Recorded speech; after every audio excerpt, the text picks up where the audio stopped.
안녕하세요, 여러분. 오늘 들려드릴 이야기는 조금 특별합니다. 혹시 여러분은 사랑하는 가족이 숨기고 있는 비밀을 우연히 발견한 적이 있나요? 그것도 그 비밀이 여러분의 인생을 송두리째 뒤흔들 만큼 충격적인 것이라면 어떨까요? 오늘의 주인공은 72세의 윤말순 할머니입니다. 평범한 노부부로 살아왔던 그녀에게 남편의 갑작스러운 죽음 이후 믿을 수 없는 진실이 차례차례 드러나게 됩니다. 그 시작은 작고 낡은 가죽 수첩 하나였습니다. 과연 그 수첩 안에는 무엇이 들어있었을까요? 그리고 말순 할머니는 어떤 선택을 하게 될까요? 지금부터 시작되는 이야기를 끝까지 들어보시면 여러분도 깜짝 놀라게 될 겁니다. 여보, 저녁 뭐 할까요? 그날 아침, 나는 여느 때처럼 남편에게 물었다. 결혼한 지 50년, 매일 아침 똑같은 질문이었지만 그 평범함이 좋았다. 남편은 신문을 펼쳐 들고는 뭐든 좋소. 당신이 해주는 건 다 맛있으니까. 라고 대답했다. 그것이 우리의 마지막 대화가 될 줄 누가 알았겠는가. 오후 3시쯤이었다. 장을 보러 나간 남편이 돌아오지 않아 걱정하고 있던 차에 전화가 걸려왔다. 병원에서였다. 환자 보호자 되시나요? 교통사고가 났는데. 그 순간부터 내 머릿속은 하얗게 변해버렸다. 급하게 병원으로 달려갔지만 남편은 이미 차갑게 식어 있었다. 의사는 즉사였다고 했다. 고통은 없었을 거라고 위로했지만 내게는 아무 의미가 없었다. 장례식은 빠르게 진행됐다. 아들 민수와 며느리 지연이 모든 걸 알아서 처리해줬다. 나는 그저 멍하니 앉아 조문객들을 맞을 뿐이었다. 50년을 함께 산 반쪽이 사라진 현실이 믿어지지 않았다. 어머니, 이제 저희가 모실게요. 혼자 계시면 안 되잖아요. 며느리 지연이 내 손을 잡으며 말했다. 평소보다 더 다정한 목소리였다. 나는 고개만 끄덕였다. 생각할 힘도 없었으니까. 장례를 치른 지 일주일 후 나는 남편의 유품을 정리하기 시작했다. 아들은 너무 성급하다며 말렸지만 가만히 앉아 있으면 더 미칠 것 같았다. 뭔가라도 해야 했다. 남편의 책상 서랍을 열었을 때 구석에 끼워져 있던 작은 가죽 수첩을 발견했다. 낡고 해진 갈색 가죽이었다. 언제 산 건지도 기억나지 않았다. 수첩을 펼쳐보니 남편의 필체로 간단한 메모들이 적혀 있었다. 쌀 떨어져가, 전기세 납부 같은 일상적인 것들이었다. 그런데 뒷부분에 접혀진 종이들이 끼워져 있었다. 첫 번째 종이를 펼쳐보니 영수증이었다. 고급 보석점에서 발행한 것으로 다이아몬드 반지 구매 영수증이었다. 가격은 300만 원, 구매 날짜는 석 달 전이었다. 이게 뭐지? 남편이 반지를 샀다고? 나는 어리둥절했다. 남편은 평생 검소하게 살았던 사람이다. 내 결혼 반지도 10만 원짜리 은반지였는데 갑자기 300만 원짜리 반지를? 그런데 더 이상한 건 영수증에 적힌 필체가 남편 것이 아니라는 점이었다. 분명히 여자 필체였다. 그리고 그 필체가 나 찍었다. 두 번째 종이에는 지연이에게 전해줄 것이라고 적혀 있었다. 남편의 필체였다. 지연이라고? 내 며느리, 지연이? 나는 며느리의 손을 떠올려 봤다. 항상 반짝이는 반지를 끼고 있었다. 그것도 꽤 비싸 보이는 것을. 나는 그게 민수가 사준 줄 알았는데 설마. 불안한 생각이 머릿속을 스쳤다. 하지만 곧 고개를 저었다. 남편이 며느리에게 반지를 사줄 리 없다. 그럴 사람이 아니었으니까. 그날 밤 며느리가 저녁을 가져다 줬다. 어머니, 식사하셨어요? 제가 미역국 끓여왔어요. 평소와 똑같은 다정한 목소리였다. 하지만 나는 며느리의 손에 끼인 반지를 유심히 봤다. 분명히 다이아몬드였다. 영수증에서 본 것과 같은 브랜드 마크도 보였다. 지연아, 그 반지 참 예쁘네. 언제 산 거야? 아, 이거요? 민수 오빠가 결혼기념일에 사준 거예요. 몇 년 전이에요. 며느리는 자연스럽게 대답했지만 뭔가 어색했다. 시선을 피하는 것 같았다. 얼마나 했을까? 꽤 비싸 보이는데. 글쎄요. 그런 건 잘 모르겠어요. 오빠가 알아서 해준 거라서요. 며느리는 서둘러 화제를 돌렸다. 어머니, 혹시 아버지 통장이나 서류 정리는 하셨어요? 상속 관련해서 필요한 게 있을 텐데요. 아직 못했어. 너무 복잡해서. 그럼 제가 도와드릴게요. 이런 일은 빨리 정리해야 해요. 며느리의 적극적인 태도가 평소와 달랐다. 왜 이렇게 서두르는 걸까? 다음 날, 며느리가 도움을 준다며 집에 왔다. 나는 남편의 서류를 꺼내 함께 정리하기 시작했다. 어머니, 화장실 좀 쓸게요. 며느리가 자리를 든 사이 나는 혼자서 서류를 뒤지고 있었다. 그때 서랍 깊숙한 곳에서 또 다른 통장을 발견했다. 평소에 사용하던 통장이 아니었다. 통장을 펼쳐보니 입금과 출금 내역이 적혀 있었다. 그런데 이상했다. 예금주 이름이 남편이었는데 내가 모르는 통장이었다. 언제 만든 걸까? 더 놀라운 건 잔액이었다. 2천만 원이 넘었다. 우리 가게에서 이런 돈이 어디서 나온 거지? 출금 내역을 자세히 보니 최근 몇 달 동안 여러 차례 큰 금액이 인출되어 있었다. 300만 원, 500만 원, 그리고 마지막 인출 날짜는 남편이 사고로 죽기 하루 전이었다. 1천만 원이 인출되어 있었다. 어머니, 뭐 하세요? 뒤에서 며느리 목소리가 들렸다. 나는 깜짝 놀라 통장을 서둘러 숨겼다. 아, 아무것도 아니야. 그냥 옛날 사진 보고 있었어. 그래요? 혹시 필요한 서류 있으면 말씀하세요. 제가 다 정리해 드릴게요. 며느리의 목소리가 평소보다 딱딱했다. 뭔가 알아챈 걸까? 그날 저녁, 아들 민수가 집에 왔다. 나는 조심스럽게 물어봤다. 민수야, 혹시 아버지가 빚이라도 있었니? 엄마, 갑자기 왜 그래요? 아니야. 그냥 서류 정리하다 보니 궁금해서. 빚이 왜 있어요? 아버지가 얼마나 검소하게 사셨는데 걱정하지 마세요. 민수의 대답은 자연스러웠다. 하지만 내가 더 구체적으로 묻자 반응이 달라졌다. 혹시 아버지 명의로 된 통장이 더 있을까? 엄마, 왜 자꾸 그런 얘기를 해요? 민수의 목소리가 높아졌다. 아버지 돌아가신 지 얼마나 됐다고 벌써 그런 생각을 해요? 돈이 그렇게 중요해요? 아니야. 그런 게 아니라 엄마도 참 그러시네요. 아버지가 뭐 숨길 게 있었겠어요? 평생 성실하게 사신 분인데 아들의 격한 반응에 나는 할 말을 잃었다. 왜 이렇게 화를 낼까? 뭔가 숨기는 게 있는 건 아닐까? 그날 밤 나는 잠이 오지 않아 남편의 유품을 다시 살펴봤다. 수첩을 더 자세히 뒤져보니 종이들 사이에 작은 USB가 끼워져 있었다. 이게 뭐지? 나는 컴퓨터를 켜고 USB를 연결했다. 파일이 하나 들어 있었다. 말순이에게라는 이름이었다. 파일을 클릭하자 남편의 목소리가 들려왔다. 말순아, 만약 내가 이걸 듣고 있다면 내가 이미 세상에 없다는 뜻이겠지. 미안하다. 나는 가슴이 쿵 내려앉았다. 남편이 녹음한 메시지였다. 사실 나는 알고 있었다. 우리 아들과 며느리가 뭘 하고 있는지 말이야. 처음엔 믿고 싶지 않았어. 내가 사랑하는 아들이 설마 그럴 리는 없다고 생각했지. 남편의 목소리는 떨리고 있었다. 하지만 증거들이 너무 많았어.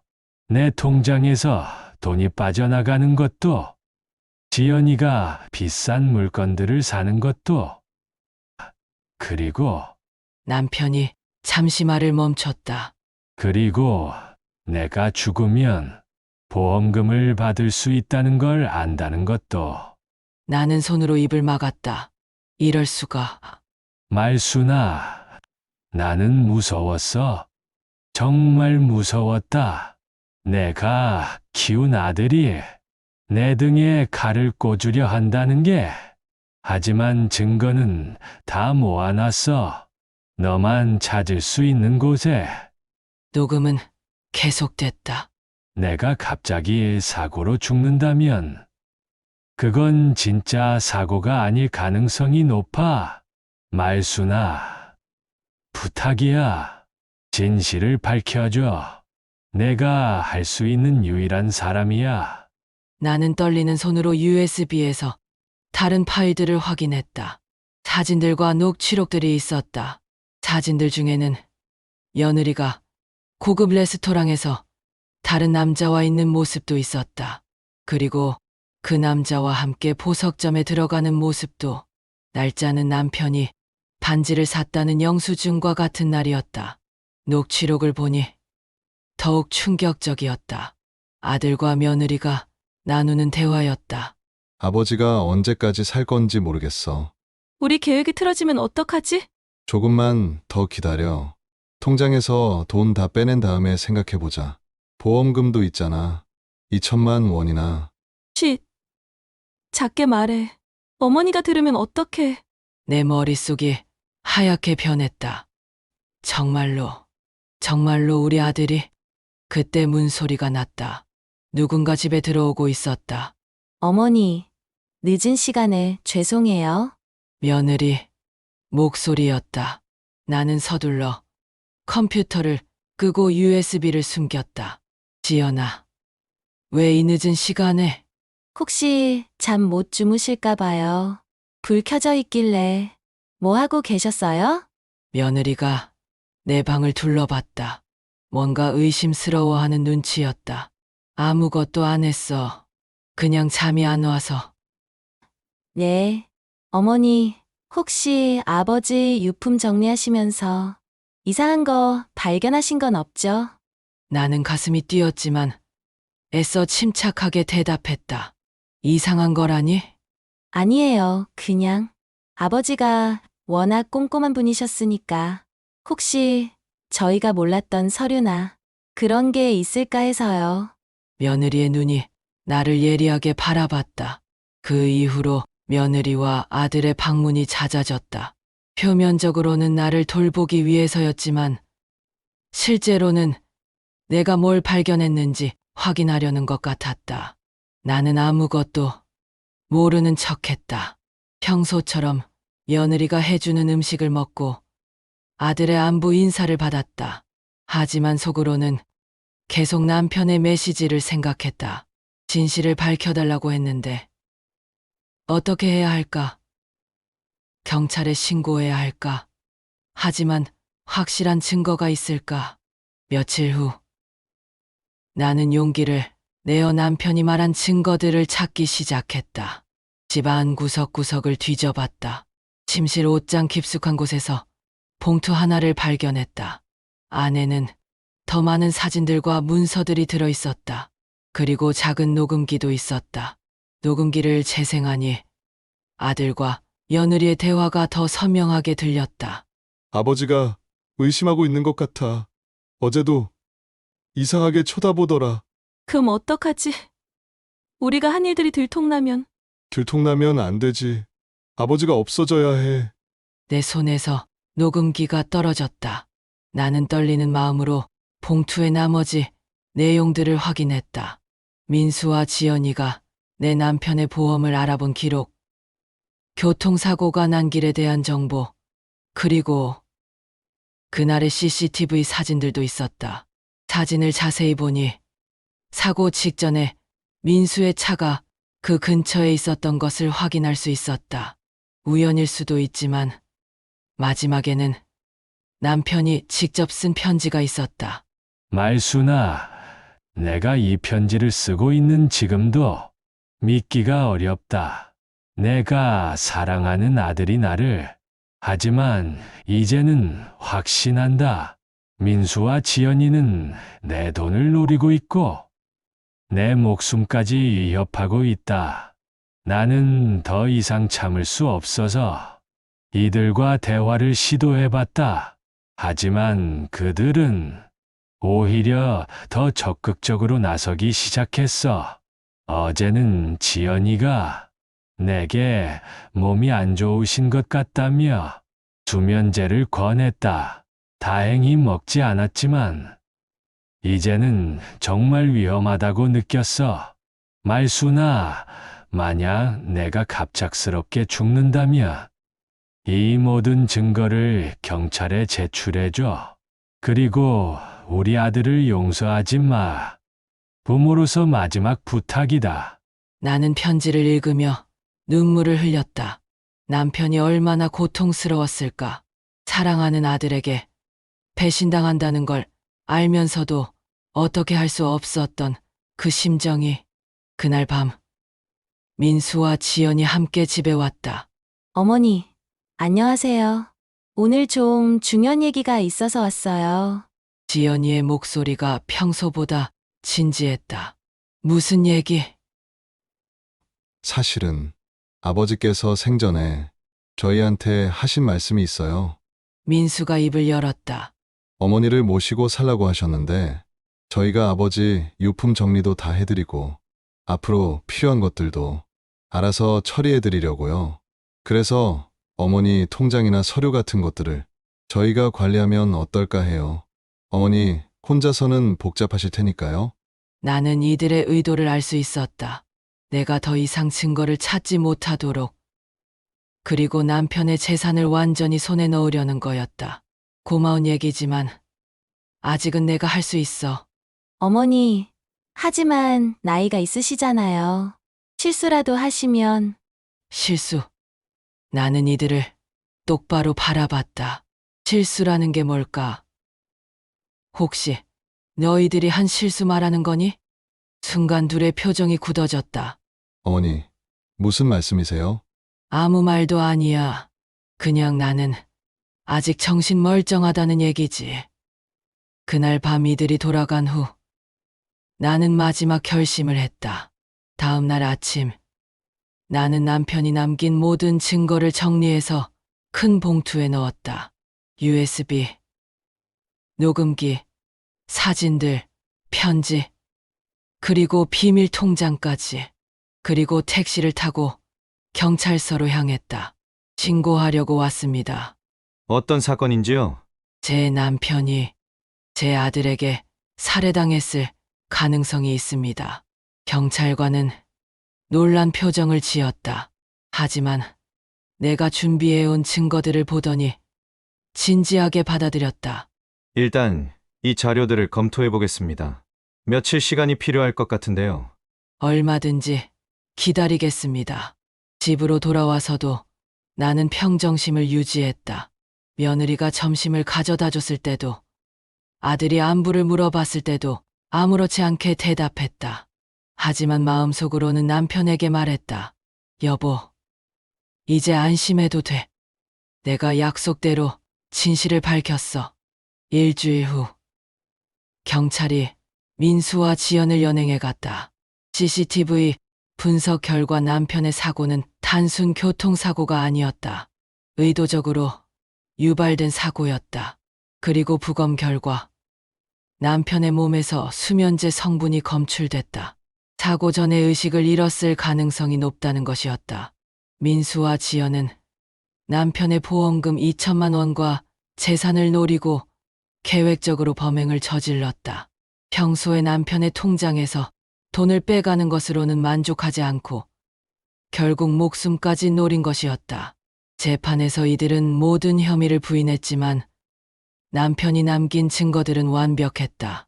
결국 민수는 무기징역, 지연은 징역 20년을 선고받았다. 그 후 나는 혼자 살고 있다. 처음에는 외로웠지만 이제는 평온하다. 거짓된 관계보다는 혼자 있는 게 낫다는 걸 깨달았다. 아들을 감옥에 보낸 어미로서 가슴이 아프지 않은 건 아니다. 하지만 후회하지 않는다. 남편이 옳았다. 잘못된 건 잘못됐다고 말할 수 있어야 한다. 비록 그것이 내 자식이라 할지라도 이웃들은 처음에 나를 냉정하다고 했다. 어떻게 자식을 직접 신고할 수 있느냐고. 하지만 나는 안다. 진정한 사랑은 때로는 엄격해야 한다는 것을, 잘못을 덮어주는 것이 사랑이 아니라 잘못을 바로잡아주는 것이 진짜 사랑이라는 것을. 남편이 남긴 낡은 수첩은 지금도 내 침실 서랍에 보관되어 있다. 가끔 꺼내서 보면 남편이 얼마나 신중하고 용기 있는 사람이었는지 다시 한번 깨닫게 된다.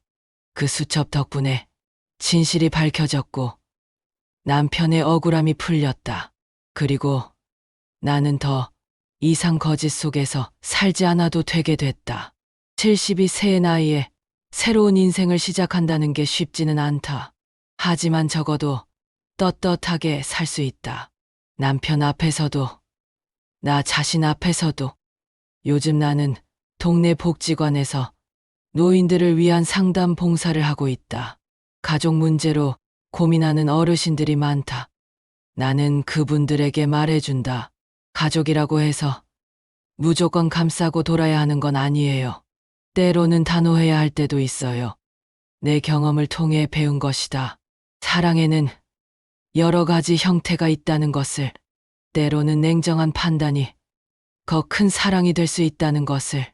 남편의 제사 때마다 나는 그 낡은 수첩을 꺼내본다. 그리고 속으로 말한다. 여보, 당신이 옳았어요. 저도 이제 알겠어요. 진실은 언제나 밝혀져야 한다는 걸. 여러분, 오늘 들려드린 윤말순 할머니의 이야기는 여기서 끝입니다. 한 장의 낡은 수첩에서 시작된 이야기가 어떻게 한 가정을 뒤흔들고 결국 진실을 밝혀내게 되었는지 보셨습니다. 가족이라는 이름으로 감춰진 거짓과 배신, 그리고 그 속에서도 굴복하지 않는 한 노인의 용기를 통해 정의가 실현되는 과정을 지켜보셨습니다. 혹시 여러분의 주변에도 이런 일들이 일어나고 있지는 않을까요? 가족이라는 이름 뒤에 숨어 벌어지는 일들을 그냥 넘어가고 있지는 않을까요? 말순 할머니의 이야기가 우리에게 던지는 메시지는 분명합니다. 진정한 사랑은 때로는 엄격해야 한다는 것, 그리고 잘못된 것은 가족이라 할지라도 바로잡아야 한다는 것입니다. 나이가 들었다고 해서, 힘이 없다고 해서 포기할 필요는 없습니다. 말순 할머니처럼 끝까지 진실을 추구하고 정의를 실현할 수 있는 용기를 가질 수 있습니다. 오늘 이야기가 여러분에게 작은 용기와 깨달음을 드렸기를 바랍니다. 다음에도 더 흥미진진한 이야기로 찾아뵙겠습니다. 오늘 끝까지 들어주셔서 감사합니다.